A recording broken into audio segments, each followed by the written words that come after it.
Nos dijeron locas por sentir tanto, por ver lo que no se ve, por hablar de lo que no se dice. Nos dijeron locas por no seguir las reglas, por romper los dogmas, por ser las raras, las intensas, las que incomodan. Y tal vez lo estamos. Pero eso es parte del plan.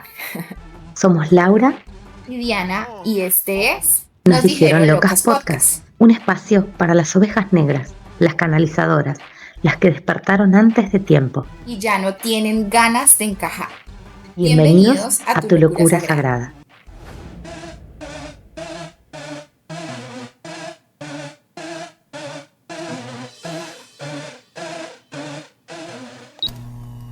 Hola, hola, hola, qué lindo estar hoy por acá nuevamente. Sí, qué bien. Tercer episodio ya, Lau, y súper emocionadas con esto, ¿no? Sí, muy contentas de estar haciendo este podcast. Así que hoy traemos un episodio ahí un poquito fuerte quizás, podría ser. Hoy vamos a hablar de religión, culpa y ruptura.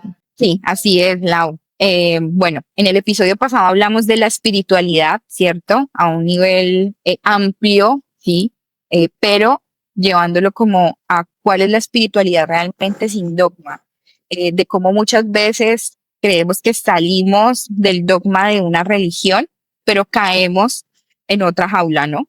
Más disfrazada, como Tal de alguna cual. manera, entre comillas, más libre, pero hoy vamos a hablar de dónde vienen todos esos condicionamientos, o podemos decirle como la jaula original, la que muchos conocimos desde niños, ¿cierto? Desde todas estas creencias tan arraigadas de las religiones, y cómo podemos romper todo eso sin tener que romper con esa conexión sagrada.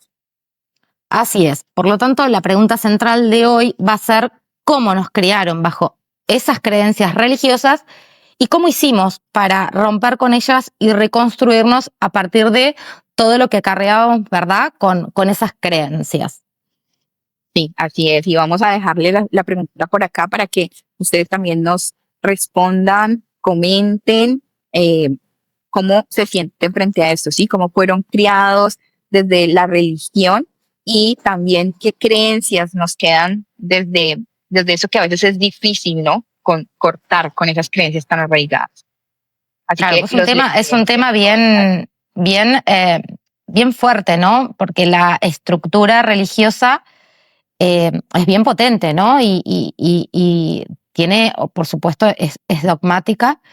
Y no sé, yo creo particularmente, a mí, si bien no tenía una familia, ortodoxa a full, viste, que va todos los domingos a misa, que sí tenía la estructura, ¿sí? En mi casa, la estructura del bautizo, de ir a catequesis, la comunión, la confirmación.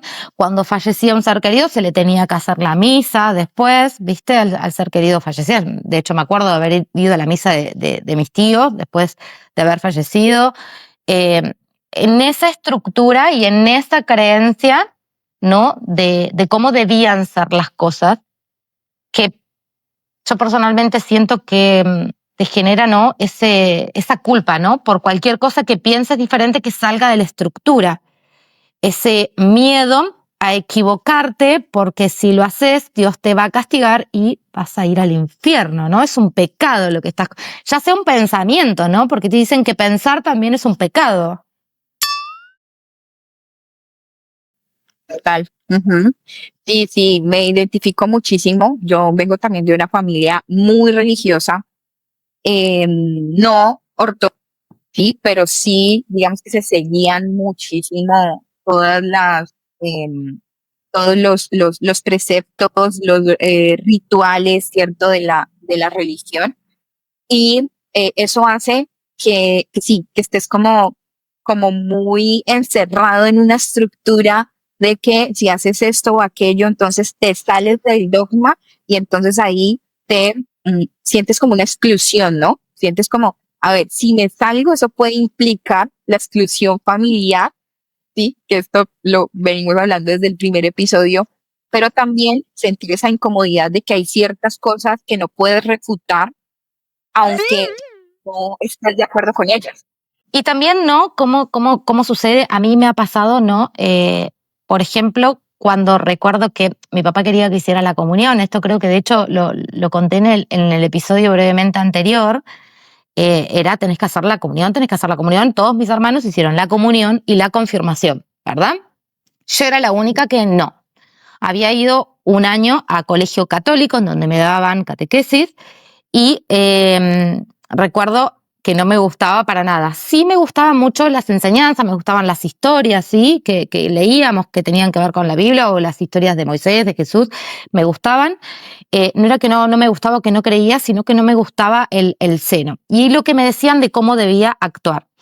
Cuando yo pierdo un año, ¿no? de catequesis, al año siguiente mi papá dice, tenés que retomarlo, tenés que hacerlo, y yo no. Uno, me acuerdo de los miedos, yo siendo adolescente, pequeña, preadolescente, era, pero me tengo que ir a confesar, o sea, sí o sí te tenías que confesar, ¿verdad? Antes de hacer la comunión. Yo decía, ¿por qué yo le tengo que contar cosas? Y siempre cuando te inculcan esto de que hasta el pensamiento que vos tenés es un pecado. Y dentro de la preadolescencia y adolescencia uno tiene pensamientos ahí un poco extraños, vamos a ser realistas, que te generan esa culpa. Entonces decís, wow, pero yo tengo que ir a decirle esto al cura y estoy pecando. ¡Auch! Entonces te genera ese miedo interno. Fue uno de los factores por los que dije yo no la voy a hacer. Claro, yo me sentía con solo un pensamiento en pecado. Yo decía, no la voy a hacer. Y otro era ¿por qué un hombre, ¿no? Está bien, es un cura entregado a Dios, pero ¿por qué yo tengo que contarle a él y él me va a tener a mí que absolver para luego, ¿no? Seguir con lo estipulado que era la comunión? Y yo totalmente rebelde. O sea, tenía toda la rebeldía de sentir que estaba en pecado, ¿no? Ese miedo que te da y esto no me parece correcto. Creo que fue de hecho el inicio de por ahí mi rebeldía un poco más potente con las creencias que te inculcan, ¿no? Desde el sector religioso, ¿no? Esto que genera mucho el miedo. Claro. Maneja mucho el miedo en las personas. Vos actuás por miedo. Y si lo es, digamos que ese es como un factor común en la mayoría de religiones, y es esa visión de ese Dios castigador, que si tú haces algo, entonces te va a castigar, que lo que te pasa, digámoslo así, malo en la vida es porque has hecho algo malo y entonces estás recibiendo la ira de Dios, ¿no? Lo pintan así. Y por supuesto, todo el tiempo estás actuando como si te estuvieran viendo y todo lo que estés haciendo entonces va a ser cuestionado. Yo recuerdo una anécdota de mi hija chiquita. Estábamos un día en la cama orando, ¿cierto? Después, sí, yo vengo todavía, yo digo que hasta hace poco es de alguna manera que yo me comencé a desligar como tal de la visión de la iglesia tradicional con la que crecí. Y un día cuando estaba mi hija pequeña, estábamos en la cama y llego y le digo yo, es que Dios está allá arriba y te está viendo.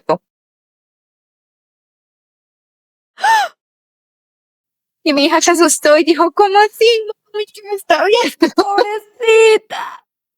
No. Y recuerdo eso y digo yo, o sea, qué duro, claro, uno crecer con ese pensamiento de que entonces no sabes si lo que estás haciendo está bien o mal, porque hay alguien allá arriba que te está viendo y que te va a juzgar, y que basado en eso también, porque está lo otro, te vas a ir al cielo o al infierno, ¿no? Entonces, qué duro crecer así. Hoy yo le pido disculpas a mi hija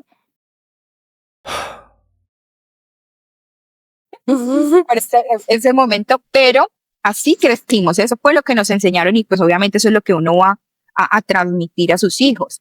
Y desde esta visión, como que imagínate si hemos venido a experimentar, estamos en una vida experimentando, entonces estar bajo esa estructura de que no puedes hacer nada malo y que no puedes experimentarte como ser humano. Claro. Es duro. Y la controversia que trae eso también, cuando esto decís de Dios te está viendo y si no te va a castigar o vas a ir al infierno. Y yo veo una controversia muy grande en esto. Yo supuestamente, porque puedo arrepentirme de palabra, pero no internamente, voy, me siento, me confieso y el cura me absuelve.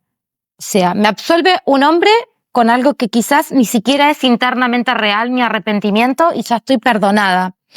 Entonces yo lo siento también que es algo muy controversial. Hay una controversia ahí que yo la cuestionaba muchísimo.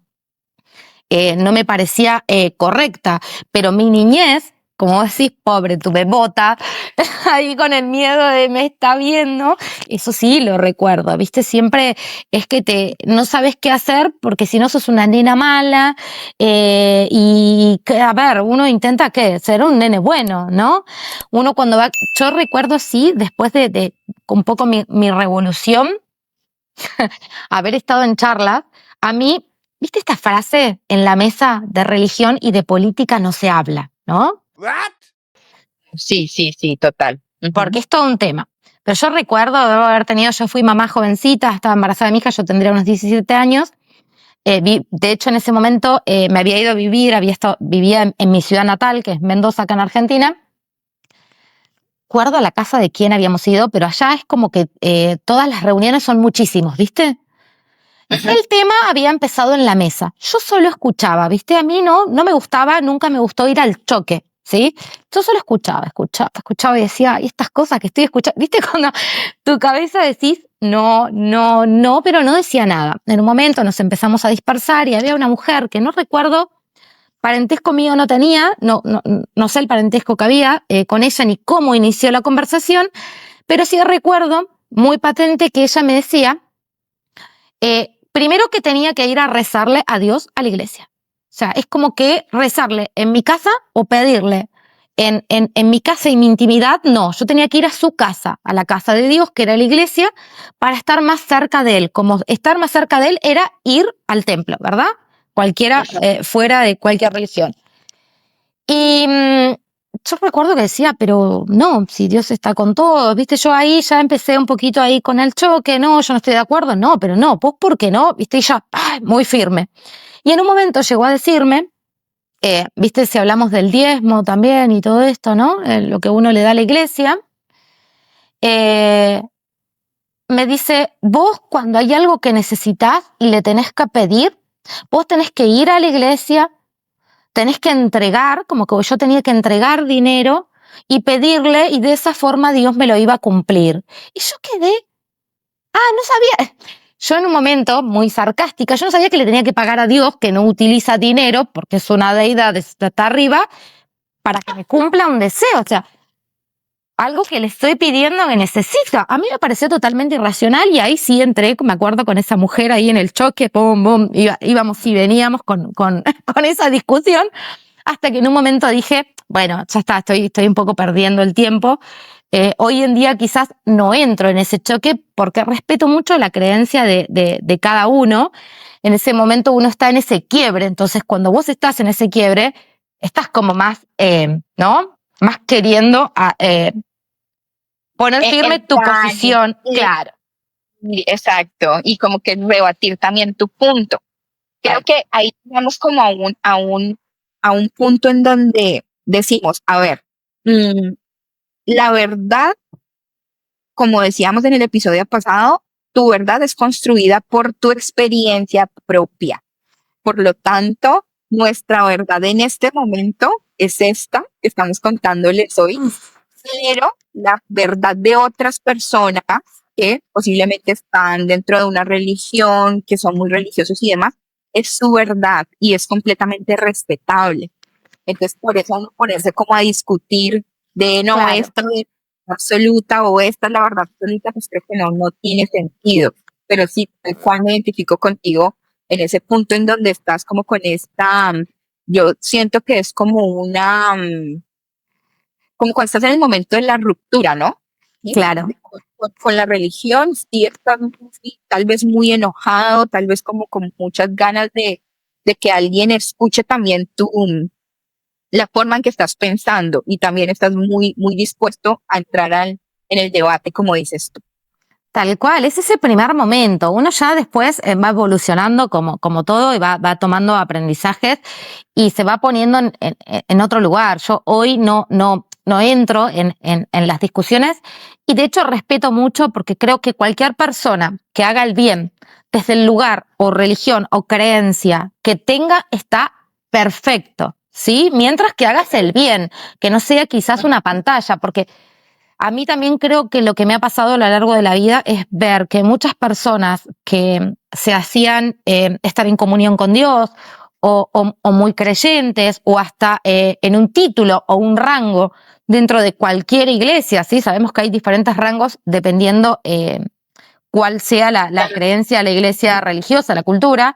He visto cada cosa que he dicho, bueno, a ver, personas que profetizan en nombre de la fe y que hablan y que vos ves sus vidas atrás y decís, pará.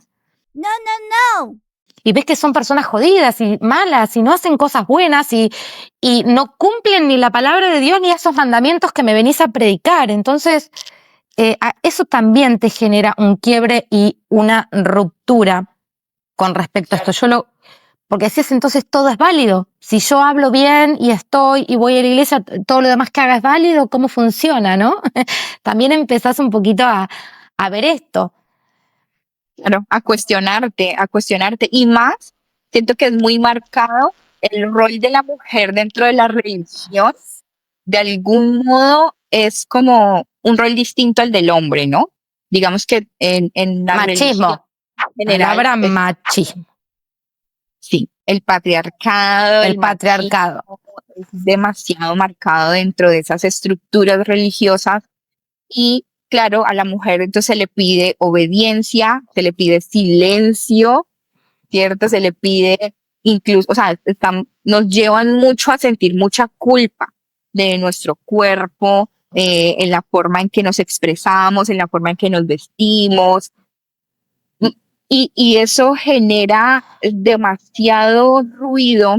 Yo creo que hoy en día mucho más, ¿sí? Bueno, sí, hoy en día mucho más. Estamos en esta revolución que empezó hace ¿no? unos cientos de años, pero hoy estamos como mucho con esta revolución de la mujer y del poderío femenino y hace mucho más ruido que antes. ¿Ah?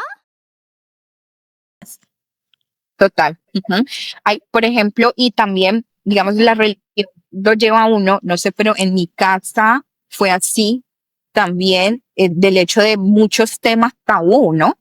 Entonces no se habla de muchas cosas, entonces no se habla del sexo, tú no conoces el sexo en tu casa, ¿sí? No aprendes de eso en tu casa, porque ni siquiera a tus más cercanos, digamos, tus figuras paternas, no las ves dentro de ese rol sexual, ¿sí? Mucho menos las mamás, ¿no?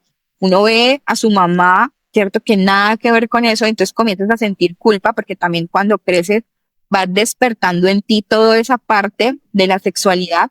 Uf, aquí se me ocurre que también eso debería ser un capítulo completamente aparte de la sexualidad, cómo la hemos experimentado, porque claro, desde la religión, es porque de eso no se habla, tú no sabes nada. Yo recuerdo que, por ejemplo, no yéndome tan allá, yo ni siquiera sabía qué era el periodo, la regla, ¿sí? No sabía qué era eso y cuando me llegó fue para mí una sorpresa que yo, mejor dicho, fue para mí un shock horrible, porque ni siquiera mi mamá me había hablado de eso. Me pasó Entonces, lo mismo. también desde esa estructura creces con mucho desconocimiento que eso en muchos casos, y yo lo sentí a nivel personal, cuando te enfrentas al mundo, es como si te estrellaras contra una pared, porque te das cuenta de que muchas cosas que se supone que tenías que aprender en tu casa no las aprendes. Tal cual. Bueno, a mí me pasó similar a vos, pero no fue que eso le pasó a mi mamá, por ejemplo, lo que te pasó a vos. A ella le vino nada, no había, la madre no le había enseñado nada. Antes era como eso, como vos decís, todos temas muy tabú. Pero yo sí recuerdo, yo tenía, no me acuerdo, 9 años, ponele, habíamos ido al supermercado, yo vivía con mi cuñada, todo. Y recuerdo haber ido al supermercado y ver que mi cuñada compraba toallitas. Y yo decía, ¿qué eso? Recuerdo haberle dicho a mi mamá, ¿qué es eso? Mi mamá se hacía no me contestaba, ¿viste? Llegamos a casa, me acerco, mi mamá lavando, me acuerdo, ma, te pregunté, ¿qué es eso que compró Cintia? Me acuerdo en ese momento, ¿qué es eso que compró Cintia? Que dice toallitas, ¿para qué? Decía yo. Y recuerdo que mi mamá me miró así, quedó dura y me dijo, anda, pregúntale a tu cuñada.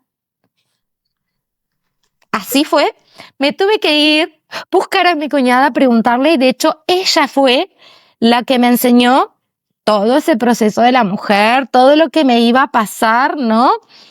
Cuando te haces señorita, todo eso fue ella quien me lo enseñó. Mi mamá quedó ahí como dura, sin saber cómo explicármelo. Recuerdo que cuando crecí, que ya hablaba con otra liviandad con mi mamá, ¿viste? Yo creo que aprendió mucho conmigo, pues yo fui así como muy dura, así de más grande, de hablar, de no tener problema. Ella me decía, es que yo fui criada de esa manera también, yo nunca supe lo que era, en mi casa era totalmente tabú todos estos temas, entonces ella hizo lo que pudo, o sea, su reacción fue lo que pudo y de la manera que me lo pudo demostrar. Entonces ahí inmediatamente fue, anda, que otro le tiró ahí como todo el peso para que me lo dijera. Mi cuñada, claro, era más joven, era criada ya de otra manera, otra generación, diferente a ella. Generación tras generación esto fue mutando, ¿no? Fue como cambiando, pero lo que pasa es que lo traíamos. Yo lo que siento mucho es que está muy arraigado desde la iglesia la parte del patriarcado. Si vos te pones a pensar, no, a ver, están los curas, son todos hombres. No hay mujeres, ¿sí? En esos rangos.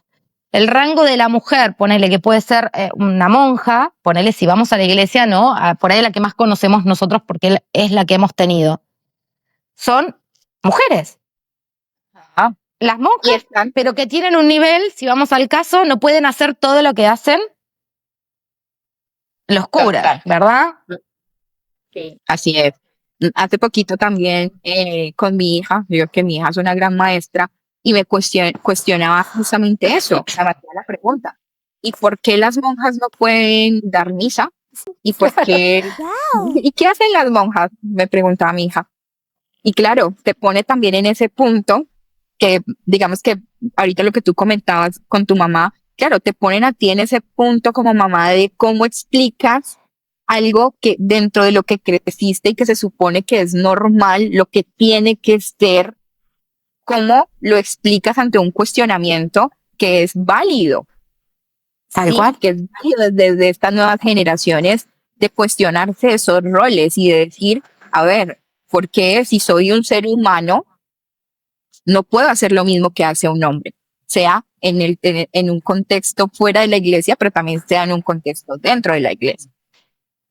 Así es, así es. Y hay que ver también cuando nosotros empezamos a hacer esa ruptura, ¿no? Cuando empezamos como en ese quiebre, que ya decimos, no soy religiosa o no soy de la iglesia o no, esto no va conmigo. También entran un montón de culpas, porque salir desde ahí, como se maneja tanto desde el miedo, creo que te inicia, es todo un proceso interno. Y cómo decirlo, a mí me pasaba, no sos tal, ¿no? Tal religión, no. Entonces sos atea, no. No soy atea, simplemente no veo las cosas de esa forma, ¿sí? Las veo totalmente diferente, creo en algo supremo, en algo superior, pero no como un hombre sentado en un trono diciéndote esto está mal, vas al infierno, esto está bien. No sé, es como, yo no lo veía desde ese lugar, porque también cuestionaba que si tenemos un Dios que todo lo puede, ¿no? Y que todo lo hace, ¿por qué hay tanto sufrimiento en el mundo y por qué pasan tantas cosas malas a gente tan buena en el mundo, ¿no? Esos cuestionamientos también entran ahí. Entonces, yo si bien no podía darles una explicación en ese momento de esas cosas, porque eran preguntas internas que yo seguía teniendo, ¿no? Hasta que logré ese rumbo de encontrar lo que a mí me resonaba y yo sentí como mi verdad, decía que yo lo creía de una manera diferente, que lo veía desde otro lugar Y a veces no es fácil, la gente te mira raro y siempre no, mentira, es porque vos no crees, porque si vas a la iglesia es porque no vas a la iglesia es porque sos atea, ¿no? Mucho marcando y es difícil explicarlo en ese momento. Claro, y es que es muy entendible porque cuando hay una estructura, la estructura todo es negro o blanco, o sea, no hay grises. De hecho, tengo muy presente, digamos, creo que es algo del Evangelio y hablan del tema de los tibios, ¿no? O sea, que la iglesia no acepta a los tibios. ¿Sí? Y los tibios significan aquellos que están en esos grises, ¿sí? Entonces, o aceptas totalmente todo sin cuestionar o no aceptas. Si no aceptas, estás fuera del dogma, ¿cierto? Entonces no te puedes considerar religioso, ¿sí? O perteneciente a ese culto. Y si estás, no puedes estar en el gris. O sea, Claro. tienes que ser caliente, no puedes ser tibio. Y de algún modo es como que hoy yo me lo cuestiono, ¿sí? Yo no puedo decir como que, ay, no, yo toda la vida me lo he cuestionado, no. Yo digo que mi ruptura, por decirlo así, con la estructura como tal de la religión, fue mucho más acá, sí, en mi adultez. Pero sí, hoy digo como que, o sea, ¿por qué no podemos cuestionar? Porque parte de cuestionar es construir nuestra propia verdad, que era un poco lo que hablábamos en el episodio pasado. Y si estoy dentro de una estructura que no me permite construir mi propia verdad, pues ahí estamos hablando de que es un dogma muy fuerte que nos obliga a tener como una serie de pensamientos, una serie de acciones que si no están dentro de lo que dice el culto, entonces estás fuera. Y eso genera ese miedo, ¿no? O sea, si cuestiono, entonces eso significa que me van a excluir. ¿Sí? Así es, así es. Y el miedo, ¿no? Vengo escuchando hace un tiempito también, por eso te digo que yo siento que todo va muy desde el miedo cuando hablamos de las creencias dogmáticas de cualquier religión, ¿eh? Vengo escuchando hace rato, viendo ahí en comentarios, ¿viste? En las redes, personas muy religiosas, extremas quizás, yo lo veo ahí como muy extremo, en donde plantean varias cosas. Una es, si lees otro libro que no sea la Biblia, estás mal. ¿Por qué? Porque la Biblia es de Dios y es la palabra única y verdadera y no existe otra, ¿verdad? Y recuerdo haber leído un comentario en donde una chica le decía, pero la Biblia está escrita por hombres, ¿sí? No, pero con la palabra de Dios. ¿Y cómo sabemos que eso es real y que es la palabra de Dios, no? Si vamos al caso y nos ponemos a cuestionar, me estás dando algo como absoluto que también fue escrito por el hombre. Entonces, ¿dónde está el parámetro, no? Y después, por otro lado, está la otra sección que te dice que si crees en los guías espirituales, ¿verdad? Si crees en seres extraterrestres, o todas las creencias raras que tenemos nosotros, por ejemplo, lo podemos decir, es porque el demonio nos está manipulando o estamos siendo poseídas y los seres de luz se aparecen como seres de luz, pero es el demonio que te está manipulando. O sea, todo lo que sale de la estructura de la palabra que está en la Biblia o que está en la iglesia es porque es demoníaca. Total. Y yo creo que, bueno, estamos cogiendo este tema con muchas pinzas también, porque obviamente eso puede herir susceptibilidades. Y como todo, esto es lo que nosotras vivimos hoy en día, ¿sí? Entenderemos que esto no va a resonar con todos, que cada quien puede justificar desde sus creencias. No, es que él es así porque tal cosa, como te decía en el ejemplo que pusiste la señora.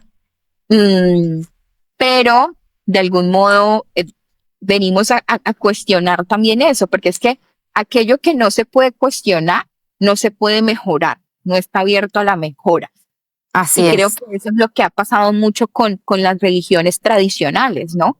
Que yo digo que hay una crisis en las religiones, creo que hay una crisis en la religión que es evidente y radica en eso, en esa estructura tan inamovible y en no permitirse comenzar a hacer unos ajustes de acuerdo a cómo el mundo va cambiando. Va evolucionando, claro, y van perdiendo gente, van perdiendo fieles, como ellos mismos lo dicen. no somos los mismos de hace 2000 años. Claro. Se crean la mayoría de las iglesias más antiguas. Por lo tanto, no podemos seguir bajo los mismos preceptos cuando estamos totalmente evolucionando. Y bueno, no sé. Entonces, como que un poco en mi llamado es como la gente que nos escucha, que nos ve, que no vean eso como que nos estamos burlando de las religiones, no, sino que es más bien abrir ese debate en donde, ¿por qué si te quisiera mejorar desde la religión, por qué no se puede abrir ese debate de cuestionar lo que ha estado por mucho tiempo, ¿no? Claro, así es, más vale, pero a ver, como lo decíamos en un punto, respetamos mucho la creencia de cada uno, ¿sí? Nosotros estamos cuestionando, porque para eso estamos acá, ¿no? Para llamar un poco a hacernos esas preguntas que nosotros nos hemos hecho y las queremos decir ahora para que lo escuchen todos, porque ya no tenemos ese miedo, ¿sí? Que sentimos, claro, durante todos estos años con respecto a este tema. Porque también hay algo muy, cuando entra esta culpa y este miedo y empezás con esa ruptura, ese vacío que se siente también, ¿no? No sabes bien en dónde estás parado, porque sabes que esto lo cuestionás y que esto no va del todo con vos, pero ¿y en dónde? ¿En dónde estoy? Total. ¿Qué es lo que siento y hacia dónde va mi creencia? Porque también es como que la tenemos que poner en algún lugar, ¿no? Así estamos enseñados, la tenemos que poner en algún sitio, esa creencia. ¿En qué? Bueno, entonces, ¿en qué crees? Te dicen. Entonces, ¿en qué crees? Estoy ahí en el aire, uno dice, ¿no? Como... Claro. Uh-huh. Y yo no sé, Lau, si tú identificas ese momento de tu ruptura, tú ahorita lo venías diciendo como que desde muy niña cuestionaste, pero sientes que en algún punto tuviste una ruptura fuerte con la religión, o desde siempre tú consideras que no te encasillaste como tal en el dogma de la religión en que creciste. Creo que nunca me encasillé demasiado. Puedo decir que mi primer como ruptura fue cuando mi papá me quería obligar a hacer la comunión. Ahí fue la primera, pero era chica, entonces era como más, bueno, no, pero no sé si tan desde la conciencia. Y creo que la ruptura fue, sí, creo que puedo marcar este momento de cuando yo estaba embarazada, que estaba justo quizás con muchas personas que hablaban mucho sobre la iglesia todo el tiempo, porque también está en lo que tenés a diario, ¿no?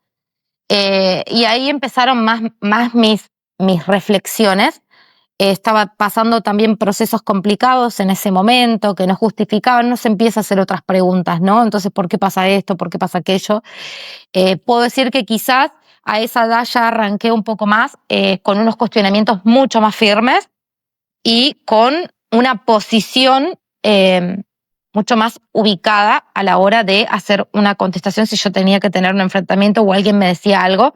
Fue más o menos a mis 17 años. No por algo específico, creo que porque siempre fui de cuestionar todo esto. El quiebre empezó a ponerle a mis 11 y luego a mis 17 ya más marcado, como para, si le tengo que dar un panorama. ¿Vos? Me toca. Más o menos, también más o menos una edad similar. En mi caso fue como una dualidad muy dura. Yo digo que para mí fueron años muy oscuros en el sentido de, o sea, entre mis 17 y mis 21 años, tuve pérdidas muy cercanas, ¿sí?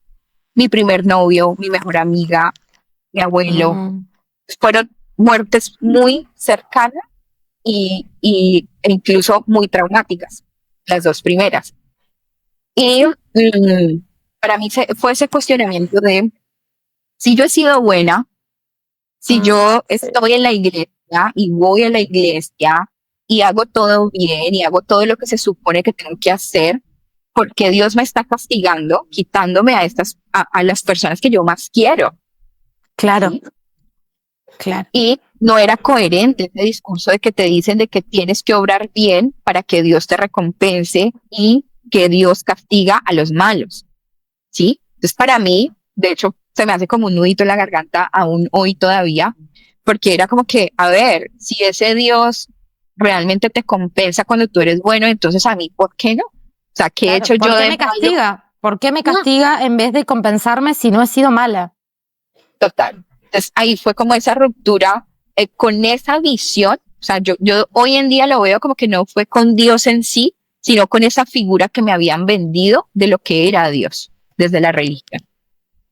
Y pues, esa ruptura fue con eso, fue con decir, no, o sea, no me puedes hablar de este Dios, y si yo lo que estoy viendo en mi realidad es otra cosa diferente.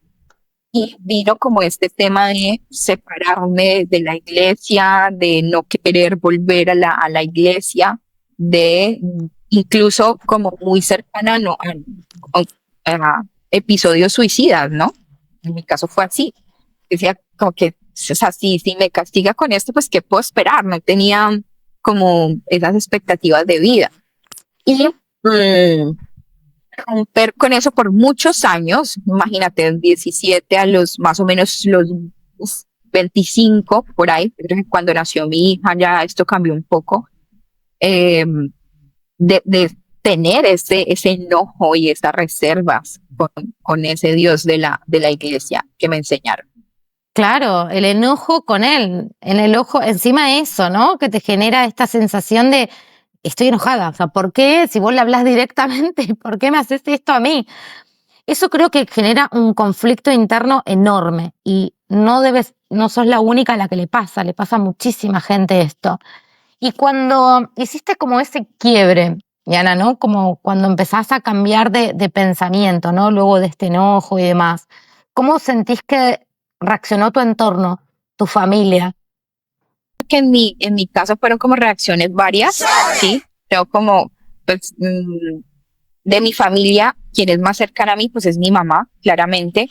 Y siempre he escuchado de mi mamá el hecho de, si uno se aleja de Dios, le comienza a ir mal en la vida, ¿no? Esta creencia. Entonces, por ejemplo, hubo un momento, ya yo teniendo pareja con mi hija, que sentía esa culpa, ¿no? Que de hecho, en un punto en el que estábamos muy mal en la relación, como que una de las soluciones, bueno, pues volvamos a la iglesia, porque tal vez eso es lo que esté pasando, ¿no? Que como me alejé de Dios, entonces nuestra relación va mal. Entonces, esa fue como una de las cosas que más me marcaron de haber roto con la religión y esa reacción. Pero también hubo otras personas de mi familia que como que sé que no me decían nada, o sea, nunca me decían nada, pero sí me llegué a dar cuenta que decían como que, uy, pobrecita Diana, hay que orar mucho por ella. Si me escuchan, yo sé que van a saber quiénes son, pero... Estás perdida, Diana, ¿por qué rumbo te estás yendo? Y que claro, bueno, yo lo entiendo desde sus creencias, pero pasa algo muy curioso, y yo no sé, Lau, si tú lo veas desde tu lado, pero hay personas que ni siquiera son capaces de preguntarte qué es lo que estás haciendo. O sea, desde es tan marcada la religión y el miedo que tienen de escuchar otra cosa fuera de la religión, que ni siquiera dan para abrirse a escuchar otras cosas diferentes a lo que ya creen.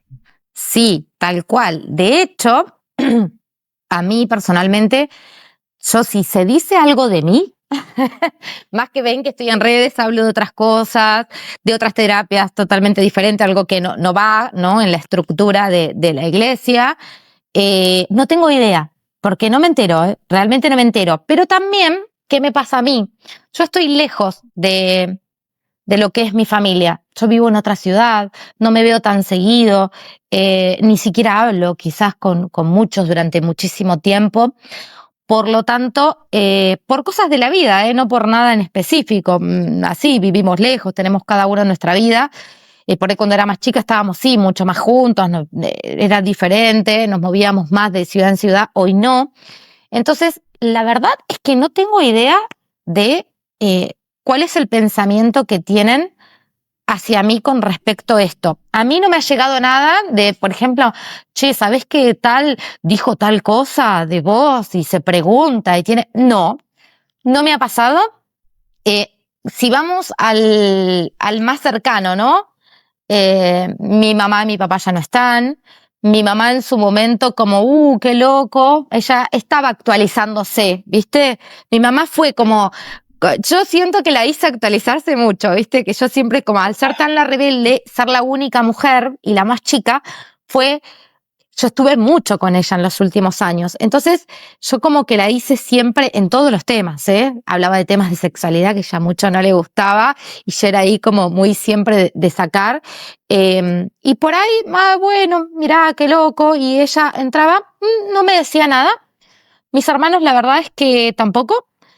Por ahí no tengo idea, toda mi otra familia que vive en otra ciudad, no tengo la menor idea. Solo una prima vino y me preguntó. Tuvimos ahí, que le di un par de tips, un par de cosas, quedó ahí y nunca más, pero no tengo idea, la verdad. No sé si me interesa saber, por ahí me da un poquito de curiosidad de decir, che, ¿qué dirán? Pero Claro. no lo tengo, Sí. que me lo hayan dicho al menos. En mi caso pasó también algo así, o sea, claro, ya cuando yo comienzo a salir en redes, comienzo a hablar de todo esto. De hecho, yo lo hice algún tiempo como a escondidas de mi mamá, como a escondidas y en redes, ¿no? Es como contradictorio. Pero sí, ya después mi mamá se interesó mucho por saber, a ver, qué es lo que usted está haciendo, que esto de Los Ángeles, que no sé qué. Y explicándole y demás, creo que mi mamá ha aceptado eso, ¿sí? Ha entendido que yo vivo mi espiritualidad de otro modo. Claro, no deja de decirme por allí de vez en cuando, "Ay, vamos a la iglesia, acompáñame, no sé qué", pero digamos que respeta en lo que yo creo y creo que nunca he sentido como ese cuestionamiento de mi mamá de te va a pasar algo o estás con otras cosas raras y no sé, el diablo y todo esto, no. Eh, y ha pasado, yo creo que en el último año, como que claro, yo ya llevo casi 4 años en redes, entonces de algún modo yo creo que mi familia comienza a verme como que bueno, esto como que lo que está haciendo es serio, y sí, han comenzado algunos a acercárseme a preguntar, mira, y entonces, ¿qué es esto? Y la sesión, y me puedo hacer una limpieza, sí, desde ese lugar, porque claro, ya entienden Sí. que es otra forma de vivir. Bueno, viste cuando hicimos el vivo el otro día, entró un primo mío de allá, que justo hace poco me encontró en las redes, entró en el vivo, no dijo nada, me saludó todo, no tengo idea, viste, cómo viene todo allá, pero bueno, entró y chusmeó, o sea, que saber saben. ¿Qué piensan? Aún no lo sabemos. Si me escuchan, cuéntenme, familia. Sí, bueno, y esto un poco, digamos, contando un poco nuestras experiencias para decirles a quienes nos escuchan y nos ven que no son la oveja descarriada. Tal vez son esas mujeres o esos hombres que están eligiendo cuestionar, ¿sí? Que están eligiendo pensar de una forma diferente y que hay espacio también para los que estamos en esa zona gris, ¿no? En esa zona gris de la que hablábamos ahora. Así es, así es. Y esto es un poquito, creo que lo que hemos hecho nosotros en este transcurso, ¿no? Cuando venís de una creencia, haces esa ruptura, tenés ese vacío y te vas reconstruyendo desde la verdad interna que a uno le resuena adentro, es esto que quizás podemos llamar espiritualidad auténtica, que tiene mucho que ver con nuestra conexión interna, ¿no? No sé si se trata de rezarle a alguien o no, porque eso no tiene que ver, porque yo puedo usar la oración que a mí me enseñaron y a veces la uso y siento que no tiene nada de malo, o puedo usar otras diferentes o rezarle así como, por ejemplo, en lo tradicional se le puede pedir a un santo, ¿no? Que hay este santo, sí, le podés pedir, ¿no? Todo dentro de las creencias, yo quizás puedo hablar con mis guías, ¿no? Nosotros también hablamos con los ángeles y conectamos y le pedimos a ellos. Creo que tiene que ver con lo que uno siente en el momento. No tenemos una estructura y sentimos que, al menos a mí, yo siento que soy una parte de Dios. No soy Dios, soy una parte de Dios experimentándose en la tierra, ¿sí?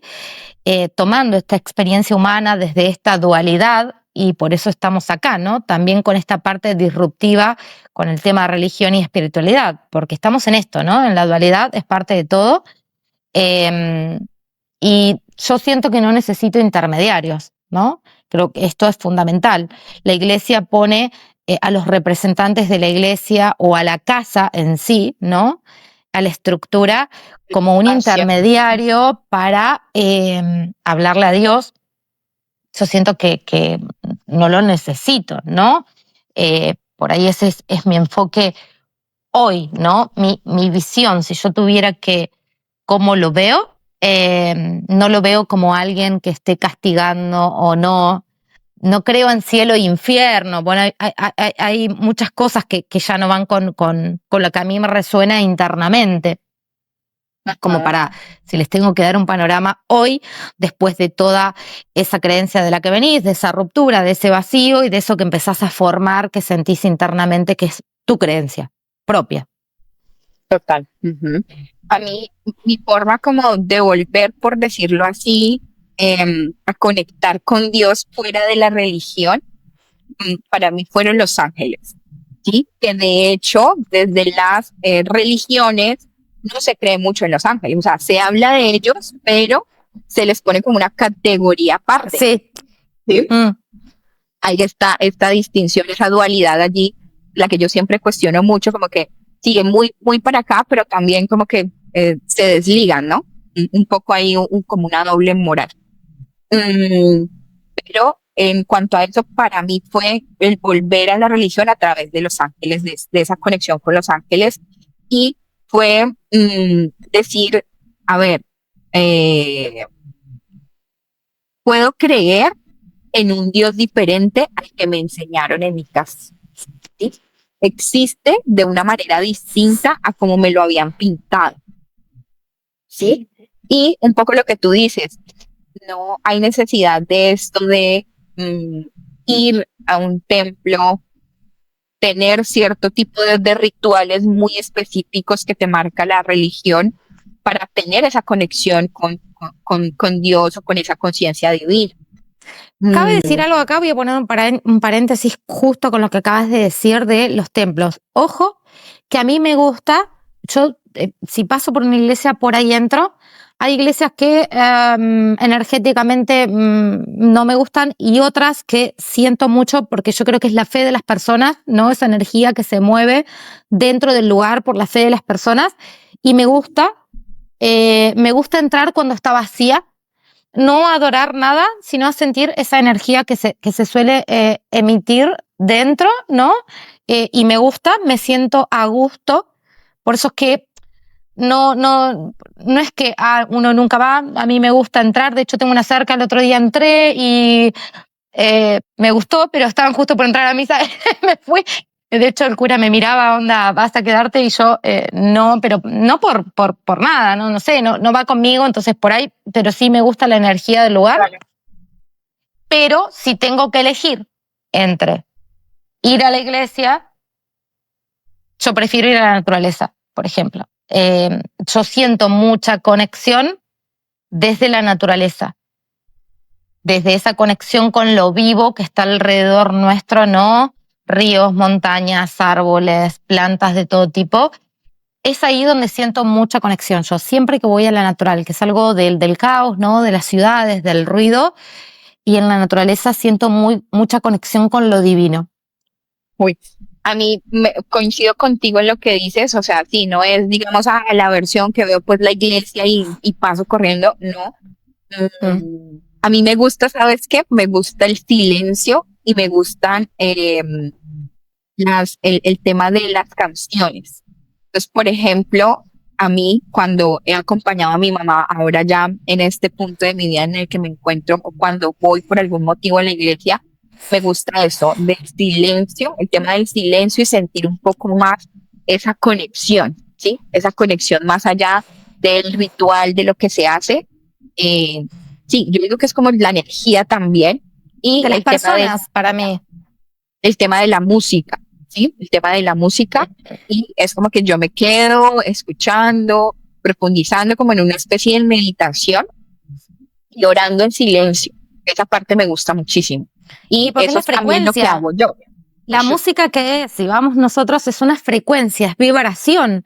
esa vibración es la que sentís internamente que te está llevando ahí como esa conexión interna, sumado a la fe de las personas, que es una vibración muy bonita, ¿no? Porque si viene del lado del amor, toda esa vibración es hermosa y es de la luz, es esa que sentís que es agradable. Por eso decimos que no es que es algo que no es agradable, es totalmente agradable, sino hablamos más bien de lo que es una creencia ciega. Sí, exacto, lo dogmático, lo que tiene que ser así y por qué tiene que ser, ¿no? Porque así es, ¿no? Es un poco la visión desde el dogma de la religión. Por ejemplo, algo que también y hago mucho en casa es hacer una oración antes de consumir los alimentos, ¿sí? Bendecir los alimentos. Y eso es algo que viene desde las creencias de la religión, pero que lo he adaptado, ¿cierto?, a mi forma hoy de ver a Dios y de vivir esa espiritualidad. Es que de hecho, si vamos al caso, quizás no con la misma mirada, ¿no?, que la iglesia, pero desde nuestro lugar también, ¿no?, desde la parte espiritual, cuando vos le hablás así como al agua, ¿no?, le brindás ese amor y ese agradecimiento, y a la comida, la manera en la que nosotros ingerimos, eso que también es vibración, también cambia frecuencialmente en nosotros. Por eso es que muchas cosas yo siento que desde la iglesia están tomadas como muy extremas, ¿sí? Muy desde un lado muy extremo y muy así, muy rígido, que desde nuestro lugar, si nos ponemos, y también ellos pueden analizar la forma en la que vemos nosotros, es muy similar. Simplemente que varía esa cosa tan extrema. No sos malo si no le hablas a la comida y le agradeces. ¿Se entiende? Que Sí, creo sí. que es mucho Mira, el punto de vista. mira que desde eso tengo el recuerdo de una tía, de mi tía, que es muy curioso porque ella considero que era la más religiosa de casa, ¿sí? Pero también tenía una mentalidad muy abierta. Y creo que fue como la única persona fuera de mi mamá que estuvo como muy abierta a escuchar en lo que yo estaba, ¿sí? Como a ver, como qué es en lo que usted cree, dígame, y como ese espacio abierto sin cuestionarse, sin cuestionar, ¿no? Como, ok, sí, importante, y es de ese interés genuino de, vale, tenemos creencias distintas, pero eso no significa que no estemos yendo hacia un mismo camino, porque algo que yo quiero como recalcar aquí es el hecho de, sea lo que sea de donde estés creyendo, o sea, si tú eres fiel en lo que crees y consideras que los estás actuando, digámoslo así, desde un lugar de verdad para contigo, estamos yendo todos al mismo lugar. Así Así es, tú le llames Dios, así tú le llames Jehová, bueno, todos los nombres que tiene, estamos yendo hacia el mismo lugar. Así es, todos estamos yendo hacia el mismo lugar. Bueno, a mí me pasa con mi hermano, uno de mis hermanos, el más chico de mis hermanos, sí tira también, ¿sí? Para este lado. O sea, sigue con sus creencias y todo, pero él está mucho en el desarrollo personal, ¿sí? En la parte interna, en conocerse, en otro tipo de terapias alternativas. O sea, que va ahí, y con él por ahí sí voy un poquito más en conjunto con esto. Porque creo que no se trata de dejar de creer, sino de elegir de la forma en la que queremos creer en este Dios, universo, conciencia, como le quieran llamar, ¿no? Es la forma individual que lo vemos y que elegimos creer en eso superior, no es dejar de creer. Sí, sí, de acuerdo con eso. Transformar de algún modo esa forma. Tal cual. Entonces, acabamos con desprogramación semanal. Desprogramación semanal. Una vieja creencia se cae y vos te volvés un poco más libre. Sí, bueno, y aquí va a ser importante es cuál es la creencia que hoy vamos a derrumbar, ¿sí? Y es la siguiente: si me alejo de la iglesia, me alejo de Dios, ¿no? Un poco lo que yo ya decía ahora hace poquito, que me decía mi mamá, cuando uno se aleja de Dios o se aleja de la iglesia, le va mal. Así es. Entonces, a ver, no Dios no vive en un templo, ¿no? Es omnisciente y omnipotente. Ahí Ajá. Está. Vive en mí, está en mí. Entonces, la creencia de Rumbar es: no necesito ir a un lugar para estar en comunión con Dios, ¿verdad? No necesito un permiso de nadie externo ni un intermediario para estar en comunión con Dios y conectar con Él. Total. Hoy nos liberamos de esa creencia y comenzamos a dejar esa culpa, ¿no? Yo creo que eso es como el mensaje que queremos transmitirles, dejar esa culpa de decir, uy, si estoy dejando esto, entonces voy a romper mi relación con Dios. Y ese miedo, el miedo, ¿no? También que te genera esa misma culpa. Creo que va todo un poquito de la mano. Poder liberarnos un poco de ese miedo y conectar desde una parte muy auténtica nuestra e interna con él. Sí. Y bueno, vamos ahorita a nuestra siguiente sección, que es Wi-Fi Cósmico. Wi-Fi cósmico, conexión directa con el multiverso. ¡Ey! Eso sí, me encanta, amo esta sección. Y hoy vamos a hablar de los Shadow People, gente sombra, ¿no? ¿De qué se trata esto cuando hablamos de gente sombra? Que son estas entidades, podría decirse, que se ven literalmente como una sombra, quizás hasta algunas pueden tener un aspecto humanoide o no, pero no están nunca bien totalmente definidas, que las solemos ver más que nada en la noche, ¿sí? Y muy a veces con el rabillo del ojo, que las ves pasar o que las ves en algún lugar de tu cuarto, y este miedo, ¿no?, persistente que nos generan y que también pueden suceder dentro de lo que es la parálisis de sueño. Entender que dentro de este grupo de Shadow People podemos abarcar muchos aspectos, ¿no? O sea, pueden ser entidades desencarnadas como tal, sí, que, no sé, en cierta casa que podemos encontrarlas, que tenga una energía densa o que esté como apoderada una entidad de ella, pero pueden ser también proyecciones mentales, ¿sí? Pueden ser esto de lo que hablamos de fractales de conciencia o de egregores, ¿cierto? Entonces, entendemos eso, que dentro de este grupo podemos encontrar mucho de esto. Así que estamos en un término general, pero queremos hoy también irnos con algo más específico que encontramos mucho, ¿no? Mucho resurgiendo como de estos temas en TikTok y en foros con respecto a el hombre del sombrero negro o Hatman, ¿verdad? Hatman, así es, que de hecho, por más que esté como resurgiendo hoy esta información, ¿no?, de este hombre del sombrero negro que ha visto muchísima gente en todo el mundo, ¿sí?, ha tenido contacto con este ser, no es de ahora. Esto es desde hace muchísimos años, antes de que tuviéramos tan palpables las redes y la comunicación, ¿sí? Esto es como muy legendario.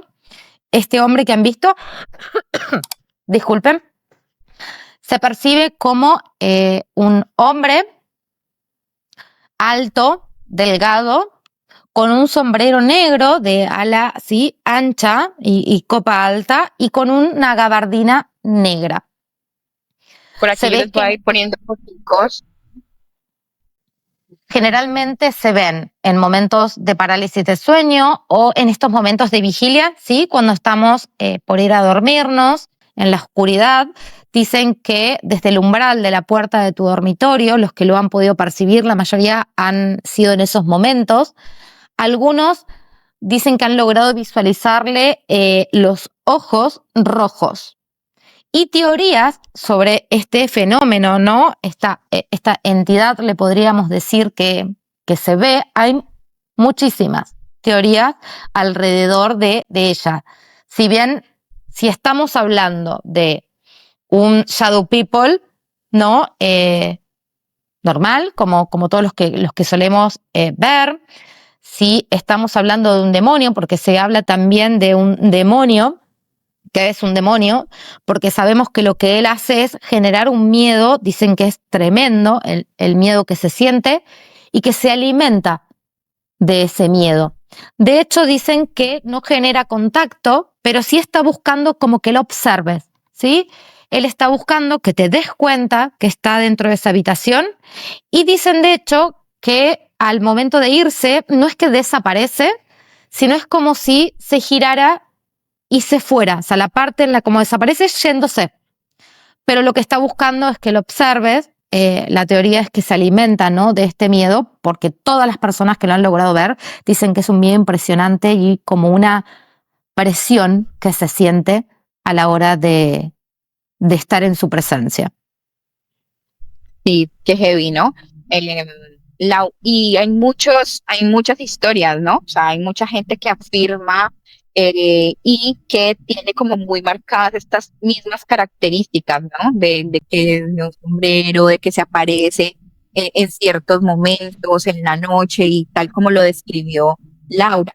Entonces aquí surge como ese debate y aquí queremos también como que ustedes nos den sus puntos de vista y quieren comentar también o si tuvieron algún momento, alguna experiencia de este tipo, que nos cuenten también cuál es su percepción, ¿sí? Sí, definitivamente sí lo consideran como una entidad, un demonio, como dice Lau, o podría ser algo más como un egregor, ¿no? Ahí también esta teoría de que podría ser un egregor. También resurge esa teoría porque en realidad ha sido visto por el mundo entero. Hay muchísima gente que lo ha percibido, se sabe y se dice que se habla del mismo porque cuando lo describen es igual, ¿sí? El sombrero un poco más alto, un poco más bajo, pero siempre es el sombrero, es la gabardina, ¿sí? Siempre es alto, es delgado. Lo único que puede variar es que algunas personas lo han visto con ojos rojos, ¿no?, como iluminados, y otros no. Por eso también surgen diferentes teorías. Cuando hablamos de demonio, he escuchado esta teoría de demonios de panteón, que se le llama. Yo investigué un poquito al respecto, porque yo decía, demonio de panteón, cuando hablamos de demonio de panteón, ¿de qué estamos hablando, verdad? Que tiene mucho que ver con el ocultismo, ¿no? Que a los dioses, ¿no?, esas creencias antiguas, paganas, esos dioses, en el transcurso del tiempo, en las culturas más cristianas, se los ha puesto a esos dioses paganos como demonios, ¿verdad? Entonces, cuando hablamos de demonios de panteón, hablamos de eso. Los han demonizado, pero en otros tiempos y en otras culturas eran dioses, ¿sí? Viste que estaban de la muerte, de la vida, hay muchos tipos de dioses, ¿no?, que le llaman dioses paganos desde la parte cristiana, y también están estos, ¿no?, estos que generan miedo, que también se dice que puede llegar a ser este ser muy antiguo, ¿no?, puesto como demonio, muy antiguo, que así como el egregor, vamos a explicar, ¿no?, que es un egregor, ¿no? Es algo que se hace real colectivamente, por un pensamiento colectivo. Es como si lo creáramos nosotros mismos dentro de este pensamiento, y ese pensamiento crea una vibración, ¿verdad?, que crea una entidad, entre comillas, se maneja sola, pero no termina siendo del todo, la estamos creando, ¿verdad?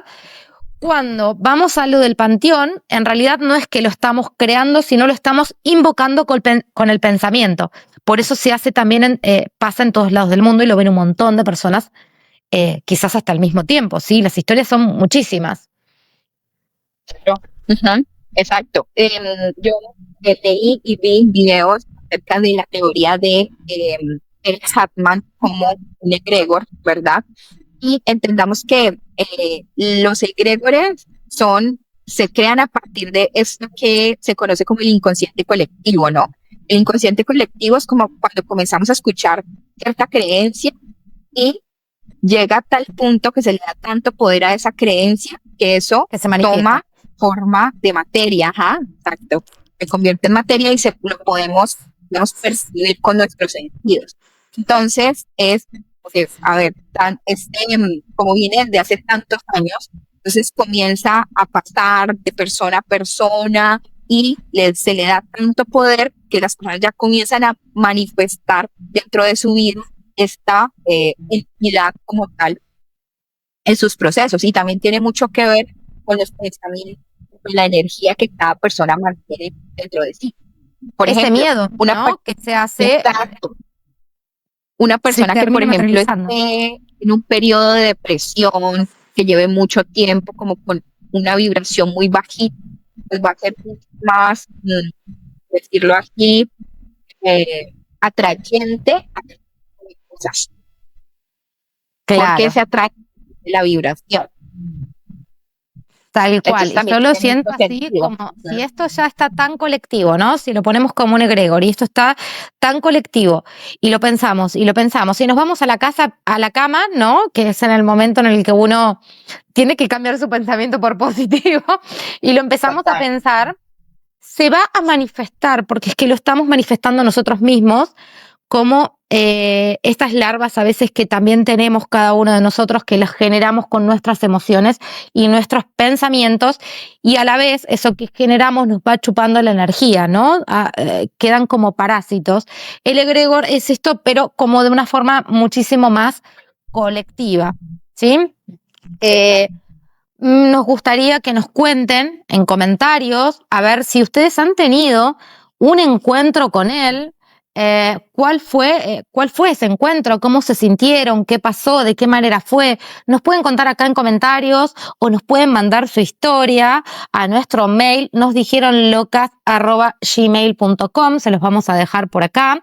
Nos encantaría saber, si nos cuentan, los vamos a ir charlando y subiendo en los siguientes episodios, porque es bien interesante este tema y dependiendo la persona, si bien hay muchas características similares de las personas que lo han visto, está muy bueno verlo, ¿no? De primera mano. Hay una sola historia de todas estas que la vi diferente. No la tengo entera porque la quise encontrar entera y no la encontré, pero sé que una mujer vio en teoría esta misma imagen, ¿sí? Con el sombrero, con la gabardina, que la estaba ahorcando. Que de hecho no sé bien cómo fue el suceso, pero sé que su hijo fue como que la salvó. Ella como que estaba, como si estuviera en parálisis de sueño, pero la asfixia era totalmente real, ¿sí? Ella se estaba ahogando. Se ve que su hijo vino, la despertó, bien, no sé bien exactamente cómo fue. Voy a intentar encontrar esa historia para traérsela. Pero es la única historia que sí escuché que él la estaba ahorcando, porque generalmente él se ve como alguien que está ahí buscando que lo mires, que tengas ese miedo y esa presión, alimentarse de ese miedo, se da vuelta y se va. Así que si tuviste una historia diferente o si lo viste y nos querés comentar, nos encantaría saber a ver qué te sucedió. Yo no lo he visto. ¿Vos, Diana, a vos lo has visto? No sé, digamos acá en Colombia, quienes son colombianos tal vez van a reconocer esto. Hay un mito, digámoslo así, que es el sombrerón. ¿Sí? Esto es más que todo se ve en el campo, sombrerón o sombrerero, bueno, sí, creo que es sombrerón. Y a mí, por ejemplo, particularmente en mi familia, cuando iba a la finca, nos hablaban acerca de eso, ¿no? De que se veía un hombre con sombrero y que muy misterioso. Entonces, no sé si será lo mismo, podría ser que sí. Y eso es como lo más cercano que he tenido en relación a más o menos como la descripción que tenemos del Hatman. De resto no he tenido ninguno de estos encuentros. Puede ser, más ¿no? que nada porque Puede yo creo ser. que no le doy poder. Sí, no, yo tampoco. La verdad es que nunca me pasó. Los Shadow People, los hombres sombras, sí. He visto muchas veces pasar o sentir la presencia y luego observar y ver que hay algo. No puedo decir si fue un egregor, no puedo decir si era una entidad. No, quizás intento como no prestarle atención para no dar el poder exactamente a eso y que me genere como aún más miedo, porque quieras o no ves una sombra negra y decís, ¿esto qué es? Más que uno viene mucho desde el lado de lo demoníaco, ¿no? Que nos inculcaron a propósito hablando, ¿no? de este tema, que todo lo que no está dentro de un lugar es demoníaco. Así que no le presté atención, nunca me pasó. Nos gustaría saber si a ustedes les pasó. A mí me entrega muchísimo. Ayer justo Jazmín me cuenta que ella sí lo había visto, que ella le pasó cuando era más chica de verlo en la esquina de su dormitorio. Muy loco, porque yo no conocía a alguien más así cercano que le haya pasado. A ella sí le pasó cuando era más chiquita, tenía unos 9 años, porque encima también pasa, eso también lo he escuchado, muchos chicos y muchos, no solo en el estado de vigilia, sino esta parálisis de sueño, que otra teoría que he escuchado, que es buena ahí de sumar, que me había olvidado, es que causa la parálisis de sueño. Si es así o no, no lo sabemos. Díganos ustedes su opinión, qué piensan, ¿es un demonio, es un egregor, es un shadow people simplemente común? ¿Qué historias tuvieron? Me encantaría que me contaran. A mí me intrigan mucho estas cosas cuando te la cuentan de primera mano. Sí, ahí les dejamos la pregunta, comenten qué piensan ustedes, entidad, proyección, egregor, cuál es su opinión acerca de esto, y también sus historias, muy importante. Digámoslo así que sí, efectivamente, creo que lo dijimos en el episodio pasado y lo repito hoy, y es el hecho de que tu experiencia como tal, nadie te la puede refutar, porque es parte de tu verdad. Así es. Cualquier tipo de experiencia que uno tenga, creo que es válida, porque es la forma en cómo tú te estás experimentando en el mundo y te estás experimentando desde esa conexión con tu espiritualidad. Entonces también como que no te da miedo de dar tu opinión, decir, mira, yo pienso que es esto, o yo lo viví de esta manera y pienso que es esto, porque estamos en este punto en donde estamos en los gritos. Creo que los locos y las locas somos los gritos. Así es, tal cual. Así que, es más, nos encantaría aprovechar que nos cuenten sobre él o sobre alguna de estas situaciones que puedan haber vivido, ya sea con él o con Hombre Sombra, algo paranormal, porque en el siguiente episodio vamos a hablar de lo paranormal cotidiano. Así que si tienen alguna historia ahí para sumar que podamos contar de ustedes, nos encantaría. Dentro de este episodio vamos a hacer una sección en Diario de la Loca donde les voy a contar, ¿sí? Algo ahí lo voy a mostrar. También hay una imagen de algo que sí me ha sucedido a mí y en mi familia, que lo íbamos a contar en pero no queremos que se haga larguito, así que lo vamos a llevar al próximo episodio, que vamos también a estar hablando de lo paranormal. Si estén atentos porque es una historia, se les puedo decir, piel de gallina, ¿eh? Piel de gallina. Imagen. Piel de gallina. Spoiler, yo ya vi la imagen y yo le dije al Lau ese día, se me pararon los pelos de todo el cuerpo. Tremendo. Viendo la imagen. Así que de una vez esa invitación, el próximo episodio, que quienes nos están escuchando, pues saben que pueden ver también el episodio con video, para que puedan ver también las imágenes que mostramos en YouTube. Y bueno, vamos cerrando el live, ¿no? Sí, por supuesto. Episodio 3, diciendo un poco que la religión o la forma en cómo nos enseñaron la religión era como esa forma de conseguir la salvación, ¿no? Porque quien está en la religión y sigue todos los preceptos o los mandamientos, entonces es el que se salva. Y hoy nosotros estamos hablando un poquito de eso. Muchas veces te lleva a vivir desde el miedo, a experimentar desde las culpas, y nos hace como salirnos de nosotros mismos y los invitamos como a recuperar esa conexión desde lo divino, desde la forma en que a ti te resuena. Así es. Y le vamos a dejar una preguntita, esa preguntita del final que dejamos ahí picando, que nos encantaría que contesten. ¿Qué parte de tu conexión espiritual sentís que es tuya y qué parte todavía pertenece al miedo con el cual te criaron? O no, si tenés una contestación diferente a esta, que es totalmente válida, también nos gustaría que nos puedas contestar aquí en comentarios. Sí. Esperamos su respuesta, su interacción, que compartan también el episodio y también el podcast con otras personas que les interesen estos temas, porque la idea es también como irnos nutriendo e ir creando esta comunidad de personas que pensamos diferente, pero que también hay espacio para nosotros, ¿no? Así que sí, dennos me gustan, suscríbanse ahí con la campanita también para que les lleguen las notificaciones cada vez que subamos un adelanto o un episodio nuevo, que todos los viernes, recuerden, los viernes de cada semana se sube un episodio nuevo, así que den amorcito, así vamos ahí creciendo de a poquito y uniéndonos entre todos los loquitos. Bueno, nos dijeron Y qué suerte que le hicieron. porque ahí empezó. Así Chao. es. Chao. Nos vemos el viernes próximo.